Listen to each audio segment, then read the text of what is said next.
Welcome to The Gray Report. I'm your host, Spencer Gray. Every single week we're covering the multifamily industry, everything that's going on in the real estate market, whether that's residential, commercial, and also get into the general macro economy. But on this week, in this edition of The Gray Report, I'm excited to have a really special guest, Mickey Shuey, who is a reporter at the Indianapolis Business Journal covering real estate, tourism, and sports.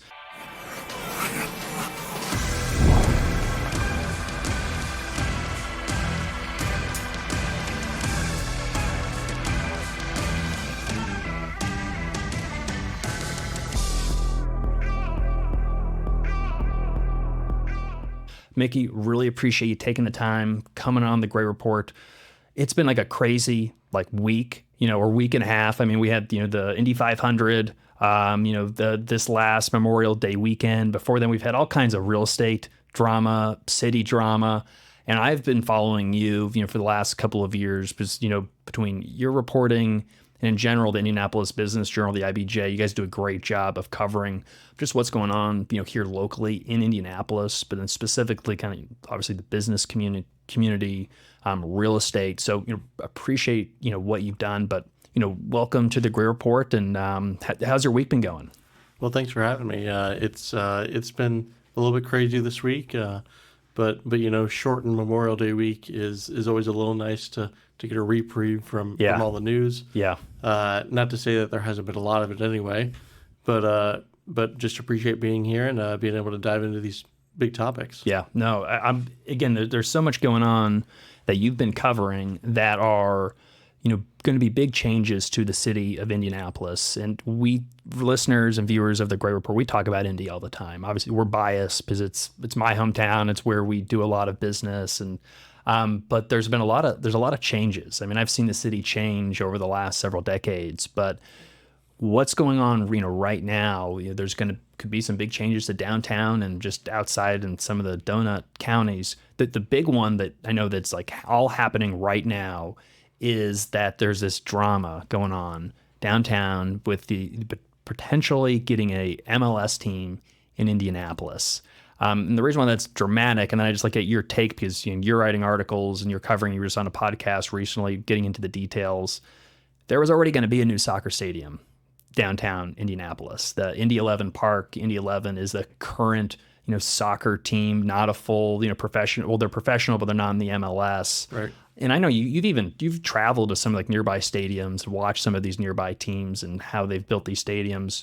Well, all of a sudden, because the city changed their opinion of wanting to work on that project, which they found there was a cemetery, there was a formal burial site, to now look, there's a new site with a different group with a plan to bring an MLS team in. So it's confusing, it's moving. Things will change by the time this episode drops, but can you get us up to speed a little bit on the background of kind of where we are with a MLS team in downtown Indy? Yeah. I mean, first, I think to say there's drama might be an understatement.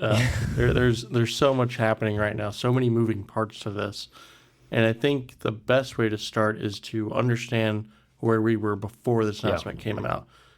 Initially, there have been plans since about 2019 and even before that, for the Indy 11 soccer team, USL Championship League team, basically the second tier in North American soccer, to get a high-end soccer stadium, dedicated facility.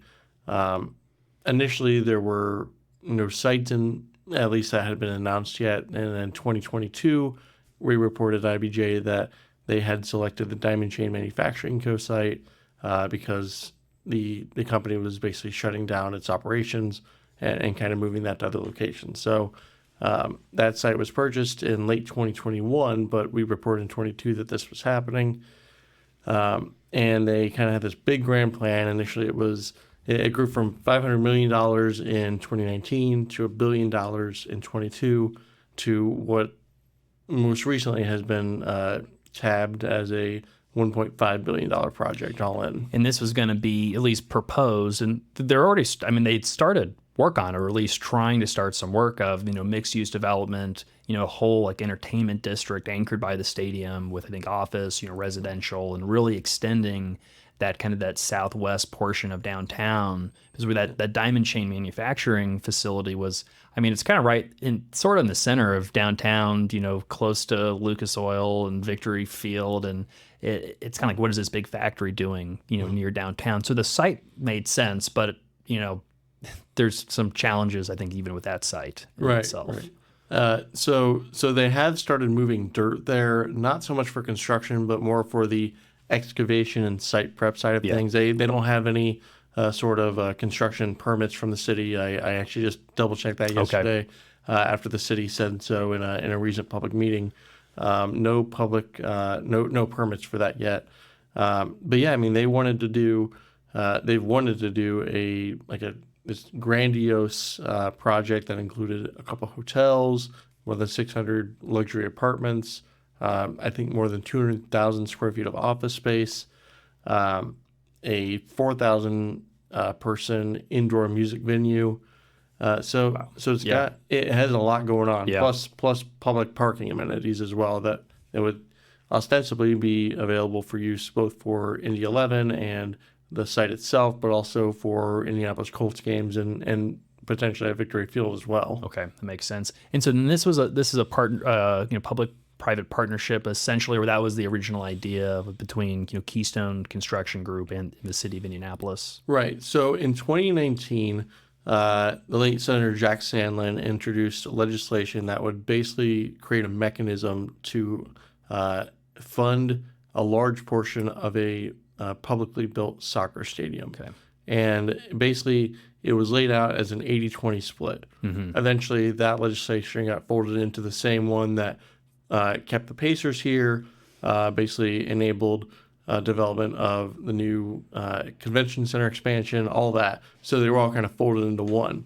Yeah. And basically, the ownership group, whether that's Ursula Ozdemir, who owns the Indy 11 and Keystone Group, or this new MLS group that we're going to talk about, they had to put in 20%, and then the state would cover up to $9.5 million of debt service annually. Okay. All right.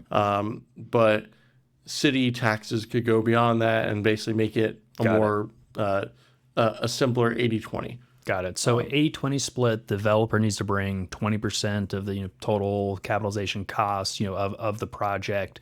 There's about $9 million in debt service that the state, will, assist with, which, should cover a decent amount, but anything extra the city has to, can generate through, additional tax increases. Right. And at that time, the stadium was thought to be about $200 million, maybe $250 million. Okay. So this was in 2019? 2021. Okay. Still when interest rates were low. Yeah. I was thinking about that. So, I was just going to say, I mean, interest rates were a lot different then. Yeah. Construction costs were a lot different. Yeah. And I should note that there was a timeline at that point for them to get a deal done on that by, I believe, it was 2022. Okay. But the pandemic hit, so in 21, there was an amendment that passed that allowed for this to extend through 24. Okay. So right now, the city, as we'll get into, is facing this hurdle of June 30th, 24. They also say July 1st, but I mean, day difference. End of July, end of July, June, early July. Yeah. Where they have to have things submitted to the state in order for them to go through their process. Got it. I see. So now, where are we now? So that was the first plan, and I mean, there's renderings. People have been talking about it. Big change in downtown. You said they're already moving dirt. Okay, but things have changed, since then to now. Right. So, worth clocking this right now. It is May 30th. Yeah. As we talk here. So certainly a lot has probably happened since we're talking right now, but yeah. But as it stands, the city said in April that it was going to go a different direction, essentially. Mayor Joe Hogsett stood in his conference room on the 25th floor of the City County building and basically said, we're going after Major League Soccer, and we're going to use essentially a different investor group, ownership group, to do that. He never said Keystone by name in that conversation, but we know that the city ended its conversations with Keystone in March of this year. Yeah. Do you know, is there anything that was kind of underpinning that, I guess, that the breakdown in the relationship? Because, I mean, Ursul had been, I mean, he's the owner of the Indy 11, has been driving. There's a community that has kind of built itself up around the Indy 11, and everyone kind of in Indianapolis, and I'm more of a lay person. I'm not super into soccer, other than I think it's great for Indy, and I like watching every once in a while. But, they were the ones that were doing and building soccer in Indianapolis. And so then for the mayor in the city to kind of pivot and say, we're going to go to this other group, to me, it seemed like there has to be something. I mean, if I was Keystone, I wouldn't be too happy to, get that announcement. But I'm sure there's a lot going in underneath the surface. Anything that you've heard that you can speak on of kind of that kind of behind the scenes. Right. So I mean, even today, I've had conversations about this developing situation. But really, from the city's perspective, what happened is they felt the incentives that Keystone was asking for the private development aspect of this project were too much for taxpayers to afford. Yeah, I mean, for the taxpayers to pay 80% for them to develop an entire new entertainment district, I mean, sounds great for the city, but okay, that's reasonable. Well, and just to be clear, the 80% would be for the stadium alone. Just for that's a good distinction. And then the city would essentially be expected to contribute a certain portion in other tax revenues for the private development side. Okay, got it.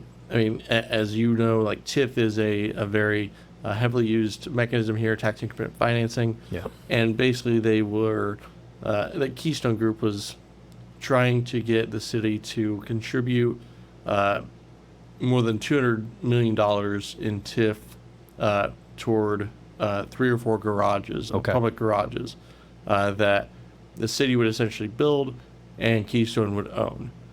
And so the city basically determined, you know what, we don't think this is the right deal, so we're going to go a different direction. However, at that time, the city was already having conversations with a guy who basically had come to them in late December, early January, and said, MLS really might want to come here. So this gentleman named Tom Glick has been leading the city's efforts to find investors and kind of build this consortium of people who would invest in an Indianapolis Soccer Club. And is that outside of the Indy 11 group? Yes, it's entirely separate. Now, when they were first approached, the city said that they sent Glick to Ursul Özdemir to talk to him about this. Yeah. There was just no deal that could be struck at that time. Got it. We're still a little fuzzy on why that is. But we do know that Glick has met with Özdemir at least 3 or 4 times over the past few months. Okay. But it wasn't until the city ended negotiations that the tide kind of started shifting from maybe bringing Özdemir into this group to kind of going without him and trying to do something different. Yeah. And so I've heard, rumors that is it a Saudi Arabian backed investor or a Middle East? Is there any truth to any of that? Right. These are just right rumors. Now, all these periphery conversations, they're all just rumor. I can't say that I've heard any definitive information about that. Yeah. I mean, certainly there's the rumor out there that the Simons are involved. They've distanced themselves from this. The Simons who own the Pacers and the Fever. Yeah. And from a geographical standpoint, it might make sense that they'd be involved because it's just stone's throw away from Gainbridge Fieldhouse. Yeah, but the site that they're talking about, the current Indianapolis, heliport. I mean, it's right. It's adjacent to the parking lot that Gainbridge is using right now. Yeah. So they, to be clear, the Simons have distanced themselves at this point from this, but everybody's throwing their name out there. But did they not? So they've publicly said that they're not really involved, but either an entity that they control or somehow are connected to them did purchase this land. Yes, a few weeks ago we confirmed that Simon Property Group, that the Simons, whose family is involved in Simon Property Group, that they purchased through a separate entity the 5.2 acre parking lot just east of the Virginia Avenue garage. Got it. Now, what we've been told by representatives for the family is that They bought it because they wanted to control it for future events at Gainbridge Fieldhouse, for parking for TV broadcast trucks, for staff parking. And you can even, like, I was just looking online for the Indiana Fever game tonight, and you can buy a ticket to that parking lot. For like $20. Yeah. So they do use it for game day functions and event functions. It makes sense. There's some plausible deniability, but it also but then putting all the pieces together of the story, it seems like there could be something. The thing right now as we navigate this is everything seems like it could be something. Because we just don't have the information yet to say definitively. We don't know what we don't know at this point. And that's the biggest challenge right now that we're facing. Yeah. And so, like, as you said, the story will probably change, when this episode gets released, probably next week, because I know that there were meetings, earlier this week about whether to, I guess, to make a recommendation or not to the larger city council, whether to, recommend or not recommend. Do you know what was the result of that? So the result of that was a 6-4 vote in favor of recommendation of approval. So this will go before the full city council on the 3rd of June. And right now the winds continue to shift, but right now it seems like the administration is going to have enough votes to succeed in this. It's going to be a closer vote, it seems like, but they seem like they're going to get enough votes to move forward with this PSDA. And frankly, even if they don't, it's not as if that puts the Indy 11 project back on the table, because the city has said, and they said definitively on a Tuesday during their meeting, we are not going to send the PSDA map, which is the map that enables this taxing district that we've talked about, the 80-20 split for. We're not going to send that to the state. So for all intents and purposes, the Indy 11 site is no longer moving forward as a soccer stadium site. Is there any indication that Keystone will continue to develop the site, for, I guess, the rest of the entertainment, district? I mean, losing that stadium really seems like you're kind of missing that kind of cornerstone centerpiece. But the other challenge is that the factory, Diamond Chain Factory, which was before a baseball stadium, which before that was at least 2 cemeteries that basically house the remains of some of the earlier settlers of Indianapolis. It's kind of a classic horror story for a real estate developer, is to find out all these bodies buried that they have to figure out how to respectfully deal with. Do you think that the project will move forward, or any indication that you're seeing that they'll still move forward doing something? The city has offered to buy it back, I guess, but the city's offered to buy it back. The city actually said that it wants to put a park there, which certainly is an interesting proposition, and I know has raised eyebrows in the development community so far.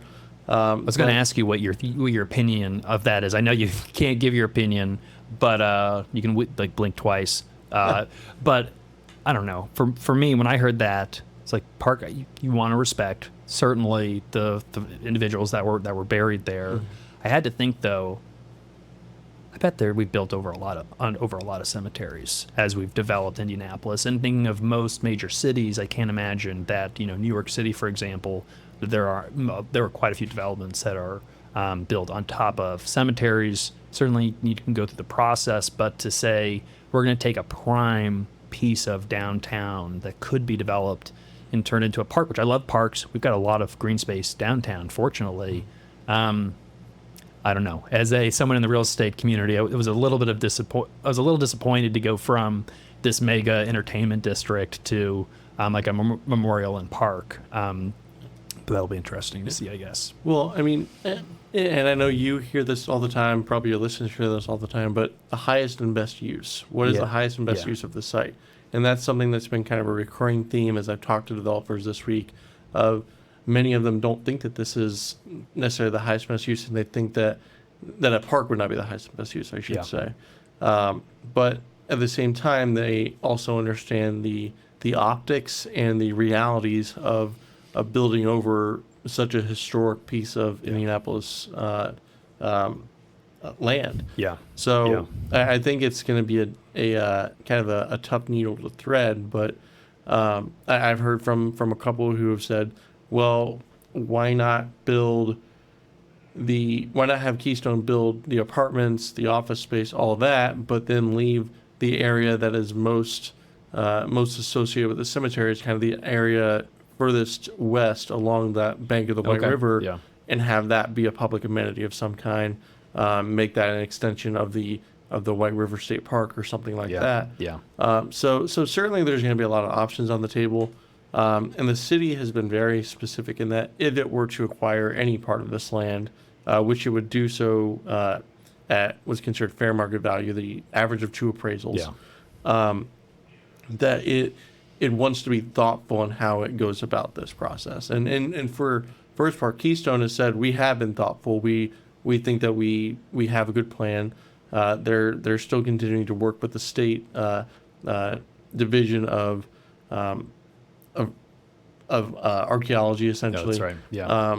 On figuring out the reburial process for their site. So there's a lot still in the air there. Yeah.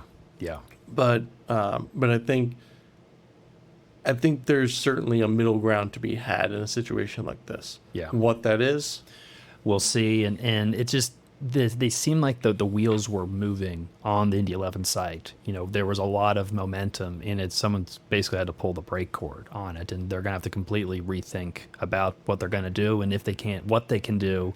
So it'll be interesting to see how that develops. But obviously, it's such a prime piece of real estate in Indianapolis. So, we'll see what happens over the next couple of years. And certainly there was a lot of momentum there from both externally and internally. But it's important to note that the city has been the term I've heard is kind of squirrely when dealing with Keystone over the past 4 or 5 months. So while Keystone didn't know why, kind of all the pieces fell into place when the announcement was made, like, oh, that's what happened. Yeah.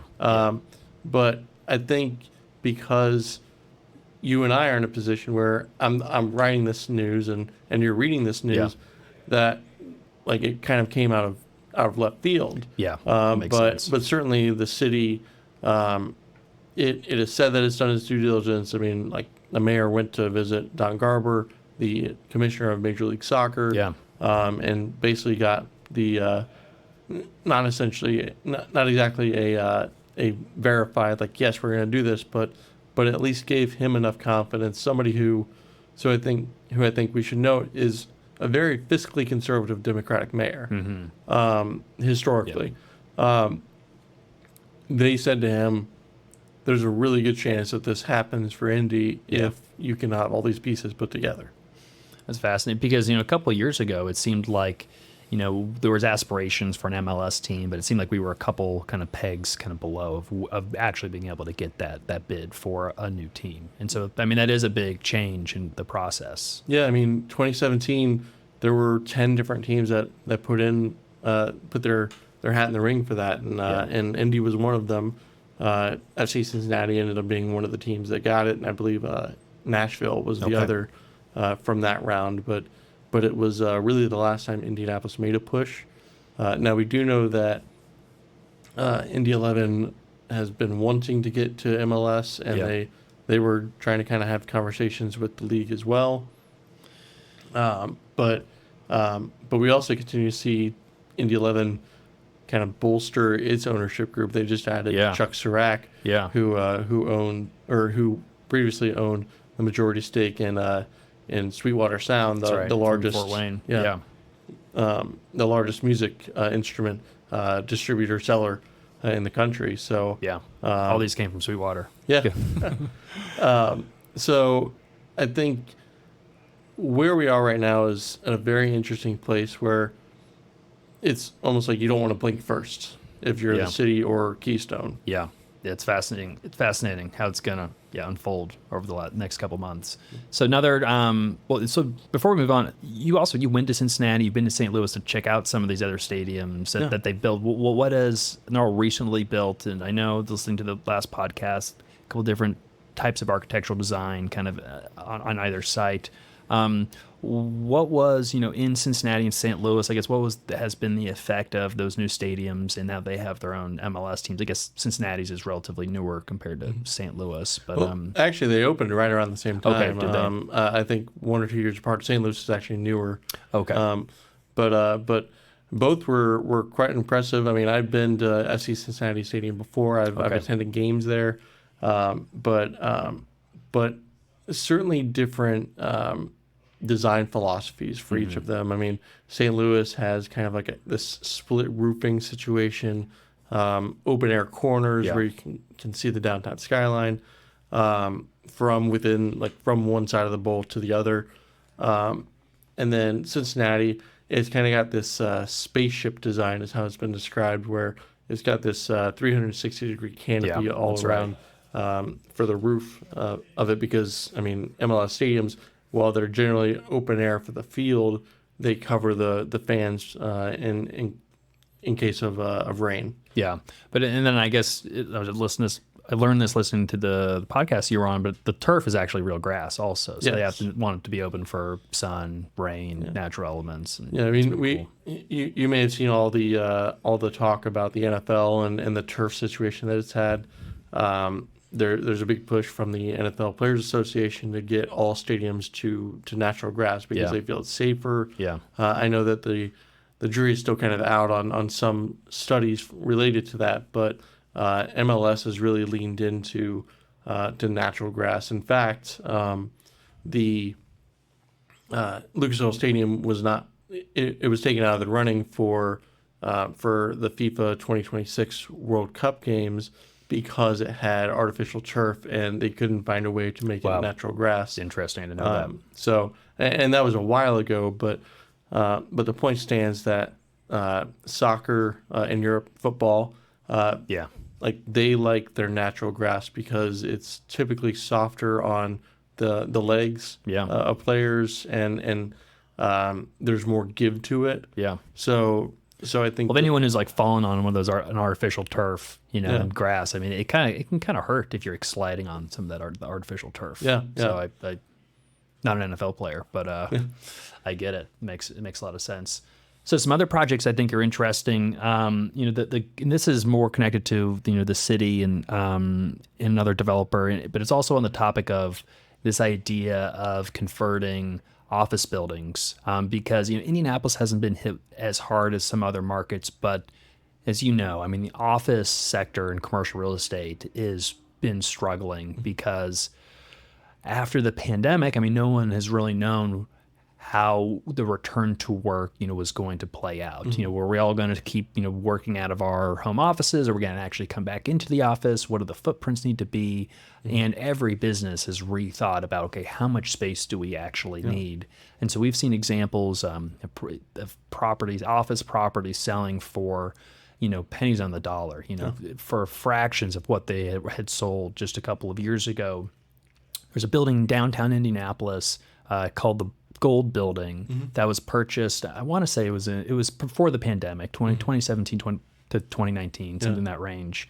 And I think the original idea was they were going to, upgrade it, do a little bit of value add, but keep it as an office building. Turn the gold, black, make it modern. Obviously, some things have changed since then to now. Outside of the owner's control, the pandemic happened.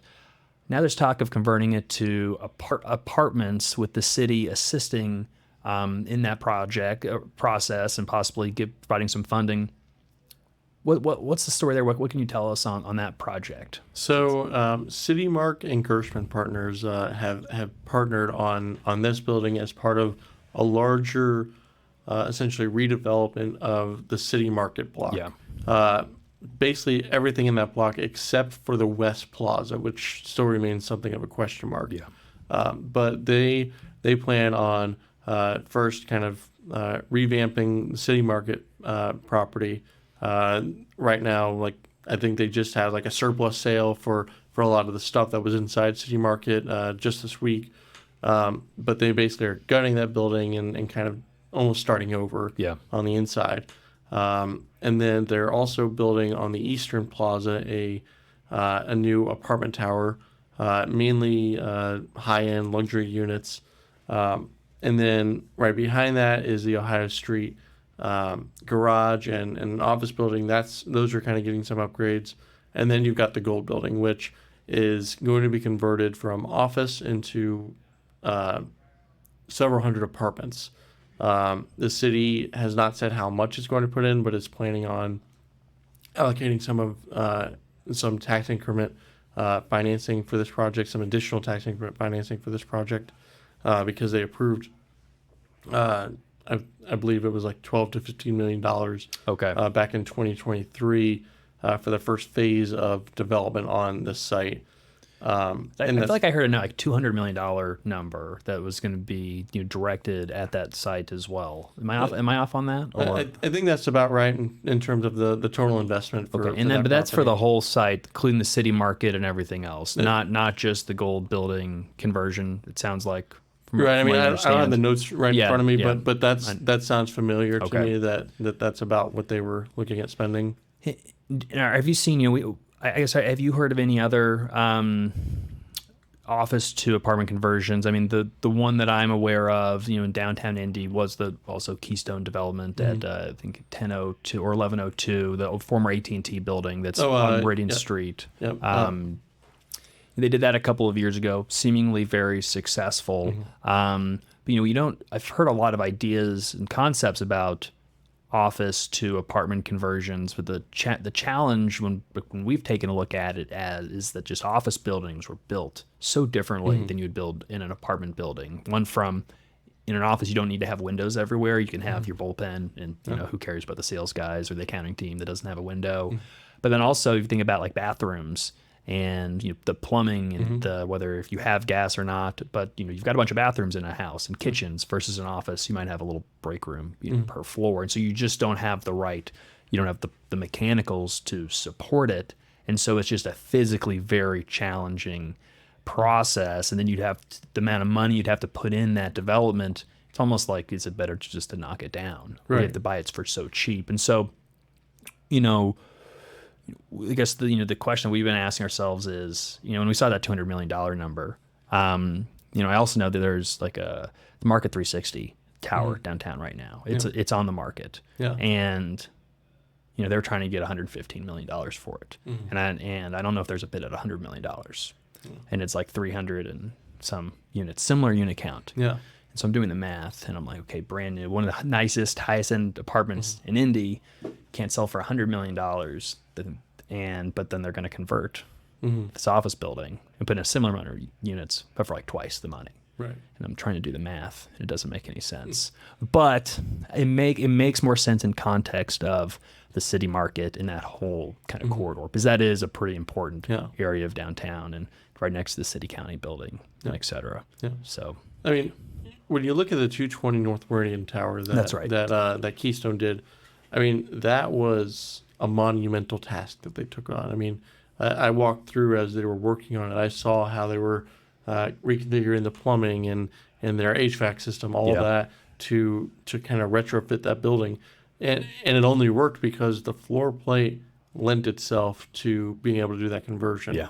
And there aren't a ton of those in Indianapolis that can really do that. I mean, sure, you could theoretically design it so that way you could make it work, but there aren't many that are naturally built in a way that could accommodate that. I mean, when there was talk about the city county building potentially being converted, and that made sense because of the way the elevator bays are designed. Yeah. Like that big shaft in the middle, and basically you have apartments all around it. That makes sense. So I think that there's going to be a lot of discussion about what do future conversions look like, because it doesn't apply just to multifamily, but also, I mean, Indianapolis is obviously a growing hospitality industry. So, I mean, what does that mean for hotel conversions? I mean, Keystone's doing another project, the Intercontinental. Yeah. And I know that they've had challenges in converting that because of similar things and the fact that the building's almost 100 years old now. Yeah. But then you look at a property like the Capitol Center,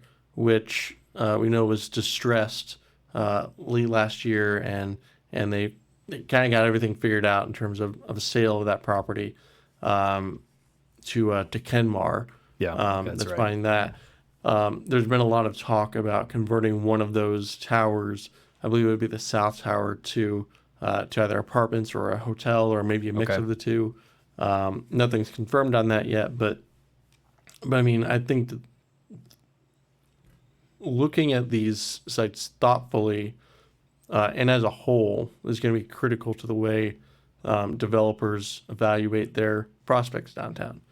Because I think a lot of times the general public thinks like, well, there's a building, you can just convert that. Exactly. Yeah. But it's not that simple. Yeah. And I mean, sometimes in talking with developers, I feel like maybe they also can get in their heads a little bit about like, well, this is just too complicated. There's no way to do this. True. Yeah, there's a balance there. So I think looking at it with kind of fresh eyes, looking at the downtown landscape and understanding where, like, here's where we are now and here's where we want to go. So understanding what needs to go in the middle of that, how you get there is going to be critical. Yeah. And it's going to take a lot of thoughtful conversations between developers and the city, but also understanding what is the capacity that Indianapolis has as a metropolitan city for a downtown neighborhood. I mean, can the retail, can they sustain having 10,000 more residential units? Like, how do you build that up? It's a great question. And is even that demand going to be there, even though Indianapolis is growing? Right. But a lot of the demand has shifted to the suburbs right now. Yeah. And, whether it's the Carmel Fishers or, up in, at Westfield or Whitestown, I mean, those are the areas that are experiencing a ton of growth. Downtown has certainly changed a lot and has completely exploded over, the last 15 years or so. But, with, millennials getting a little bit older, it has that shifted, and are we kind of fighting the last war? And of course Indianapolis would love for the downtown to continue to grow at like it was, and not lose out on that growth to the suburbs. But those are all really good questions. I mean, understanding that we are a tourism hotspot in terms of conventions. Yeah, like it's almost a situation of know your place, know your role. And how do you lean into that more, right? Yeah. So, I mean, yes, more downtown investment in the multifamily sector would be great, but could that money, I think developers are looking at, could that money be put toward more hotels or helping bring more attractions that are going to be focused on convention center expansion and convention growth here? I mean, like, is there a way to get more entertainment, more museums, more arts here? Yeah.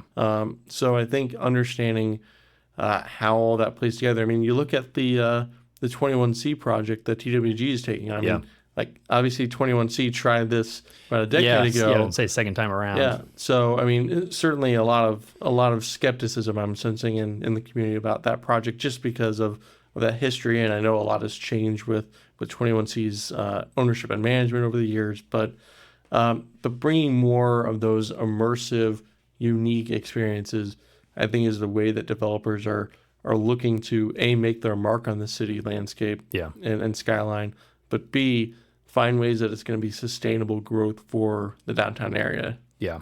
Well, and we've already delivered a lot of apartments, downtown. I think, we're in the middle of, delivering kind of more apartments in Indianapolis in general than I think we have in the last, 35 to 40 years. And so I think it's not unreasonable to say, let's get this absorbed. Let's see what the demand is. COVID threw a wrench in the gears of everything. Let's just see where we are. And there's going to be some need for further growth, a little bit of everywhere, but we don't want to fall into some of the pitfalls that other cities have of where they've just overbuilt too quickly. And then a lot of these projects can kind of have some issues. The other project, downtown, then I want to ask about Boone County and Lilly and the Leap District. And Circle Center Mall, it's been a big question because, when I was growing up, Circle Center Mall opened and it was like the place to be. It's downtown Indianapolis. It's walkable. It had the coolest arcade.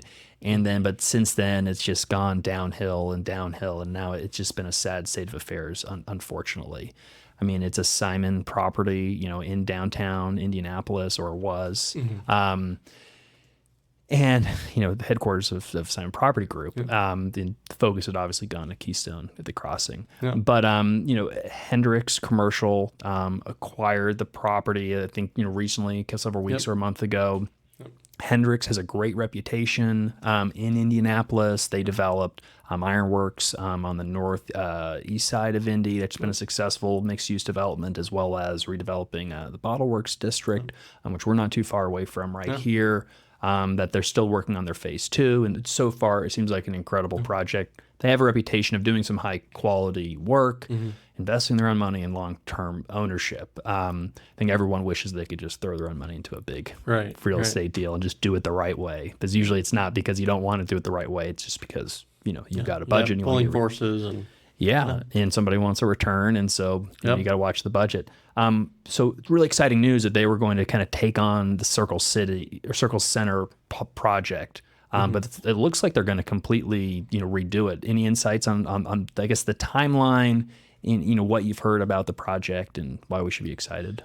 So the initial renderings that were released in December, when they basically announced like, hey, we have a principal agreement to acquire the property. Yeah, it was just December. It's amazing how time flies. Yep. Well, then they closed on the purchase in March or April. Okay. But they actually, it was the same week that the MLS bid happened. Okay. Or the MLS announcement. One of those slow weeks. Yeah, exactly. Yeah. Exactly. Nothing going on. No. But they basically have laid this out as creating more of an open air neighborhood atmosphere. Okay. Almost like, I've heard a lot of people can compare to what we see in Carmel with Midtown. Kind of that thoroughfare in the middle. You've got neighborhood retail either side with apartments above it. Yeah. So that's kind of their plan. But then, like, I think one of the big questions is the skywalks, because I mean that's a big aspect of how people get around downtown. Especially in the winter, is those climate controlled skywalks. So there's a lot of question as to whether they're going to do away with the coverings, or if they're going to just do it with the skywalks altogether. It seems like they're going to probably just make those open air as well. Okay. Maybe have some that connect still to hotels like the Marriott and the Westin. That's right. Yeah. But then the big question, I think, with that is what's the timeline and phasing? And they really seem like they want to lean into taking care of the old Carson's space. Historically, the L.S. Ayres building. Okay. Yeah. A lot of at history. the corner of Washington Street and Meridian Street. That southwest corner. So they seem like they want to get something in there. Okay. And it sounds like they want like one primary tenant there. Just to kind of kickstart the project before they get into truly redeveloping the rest. Right. Yeah. And then it seems like whether that happens or not, they're going to then focus on the south portion of the property. So Meridian to Georgia Street. Okay. Yeah. So that's where like Harry and Izzy's is. St. Elmo, which is not owned by their building, by the way, is not owned by this group now. That's a separate structure. But essentially, they would kind of like carve out the middle and kind of build on either side and make it into a nice little walkway area. Okay. So it would be elevated from the street, I think, but then kind of taper down from the renderings I've seen. Yeah. And so, what do you think the timeline on that phase, or we don't really know? It's still probably a little early, or I think their hope is to get an agreement with the city for specific terms, because they have a term sheet that they've agreed to in principle, but they want to like do a full development agreement and an agreement with the IADC for incentives from them. Probably not this year. Probably early 2025 is when they're looking at finalizing those agreements, and at that point they'll be able to start introducing their design plans to the Metropolitan Development Commission and other groups within the city that have oversight on design. I believe at least part of the property is within a historic district, the wholesale district. So they'd probably have to go before the IHPC, the Historic Preservation Commission. So there's a lot of steps to go through I can only imagine. I mean, it's the core center of the downtown CBD. And so I imagine, there's a lot of opinions, a lot of thoughts, and it's going to be a long process. But for the city, I think it's a great step to finally do something with that real estate. Hendricks has said, like, this will probably take 10 years. Yeah. And they've also said the same thing about Bottle Works. I mean, we've already seen essentially the first 2 phases of Bottle Works come to fruition. I mean, we see the new building on the corner of College and Mass. Yeah. So I mean, we see how all these projects they've done, like, they really have started to differentiate themselves from other developers, in that, because they have such a strong financial backing from the Hendricks family, Diane Hendricks specifically, she's owner of ABC Supply. And when you've got that kind of money and that kind of willpower, essentially, you can basically do whatever you want. Yeah. And you're only accountable to the cities that you're building for. Yeah. You're not accountable to investors, as we've discussed. So yeah, no, exactly. No, again, without knowing that the Hendricks folks personally, but just have a lot of respect for the work that they've done, because they've built what I've seen. They've built things in a way that your typical developer wouldn't do, just because they are restrained by hitting a return and going to their investors and needing to exit over a certain period of time, whereas they've taken my perception, a much longer term mindset, which is for a city. I mean, that's the type of partner that you want, not just I'm going to come in and do it lowest bid as fast as I can and knock it out. So they're probably one of the most respected outside firms in Indianapolis right now. So moving outside of downtown, another exciting stuff going around in central Indiana, but the Leap District out near Lebanon, Indiana, which is in Boone County, just to the northwest of Indianapolis. Lebanon was this kind of more or less sleepy town that was definitely it's in between Indianapolis and in Lafayette, closer to Indy than Lafayette. It's a good, a 25-minute drive from downtown Lebanon to downtown Indianapolis down the interstate. All of this, they've created this Leap District, which is limitless exploration, advanced pace. That's right. The limitless is the part that, so they're aggressive. Let's develop a lot of real estate in Boone County.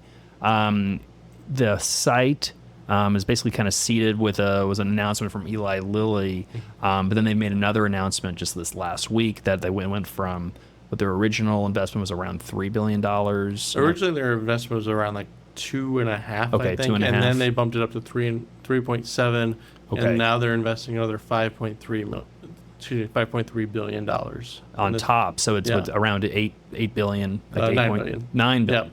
Yep. What's a billion? Between friends and Eli Lilly. So massive investment, and that's just kind of the anchor of that site. Not the controversy, but a little bit of controversy is they're basically bringing in water from the Wabash watershed and aquifer, which is basically near where Lafayette, Indiana, about is. 30 miles north. About 30 miles north, and they're basically going to build a pipe to get that water down, and eventually to get down to Indianapolis. And I think the idea was to better for the general central Indiana water supply. But obviously, folks that live up in Lafayette, Indiana, weren't too happy with the idea of their water being shipped down south. And then the former Secretary of Commerce, who was pushing a lot of this forward, Brad Chambers, also owner of Buckingham Development, a multifamily developer here in Indianapolis. He was running for governor. He was not successful in winning the primary race for the governorship. Mike Braun, current senator, has got that spot. Most likely will be the next governor of Indiana. But the issue, the Leap District and the water in Boone County became a real hot button topic in the gubernatorial debate, with obviously Brad Chambers, pushing it. This is what Indiana needs. We need more economic development. We need to compete with everyone else, saying, wasn't sure if it was true concern over the water or, also an excuse to, try to, an attack on Chambers. now that Brad isn't in the running for governor anymore, he's off doing his own. He's doing his own thing, private citizen. Do you anticipate? I know you don't know, but anticipate any changes, just giving maybe a different political climate, or anything else about the Leap District and what to expect? I don't expect that we're going to see a lot of change in the Tippecanoe County aspect of things. I think that they're still, like, from what I've gathered, they're still pretty upset about the idea of the state taking a resource that basically it built upon, and circumventing that process and taking it down to the Leap District. At least in their mind, that's what's happening. So I think whether it's Braun or certainly a long shot here would be McCormick.